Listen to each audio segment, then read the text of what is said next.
મદદ કરીએ। વીર પ્રતાપ ફાઉન્ડેશન દ્વારા 2 દીકરીઓને લગ્ન માટે કરિયાણું તેમજ આર્થિક મદદ કરવામાં આવી। વીર પ્રતાપ ફાઉન્ડેશનના સ્થાપક ભૃગવેન્દ્રસિંહ કુપાવત દ્વારા જરૂરિયાતમંદ પરિવાર વિધવા દિવ્યાંગની મદદ કરવામાં આવે છે।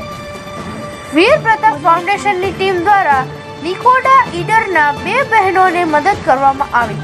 નિકોડાના પરિવારને લગ્નનું કરિયાણું આપવામાં આવ્યું અને ઈડરના પરિવારને કરિયાણું અને ફર્નિચર આપવામાં આવ્યું। અગાઉ ઘણા જરૂરિયાતમંદ પરિવારોને લગ્ન, અભ્યાસ, કરિયાણા કીટ માટે મદદ કરવામાં આવી છે। આ જીવનને કોઈને કામ આવી જાય જેમનો જીવન મંત્ર છે એવા ભૃગવેન્દ્રસિંહ કુપાવત દ્વારા દિવાળીના તહેવારમાં નિમિત્તે ગરીબ કે મા બાપ વગરના બાળકોને મીઠાઈ, ચવાણું અને ફટાકડા આપવામાં આવશે। રિપોર્ટર રવિ પટેલની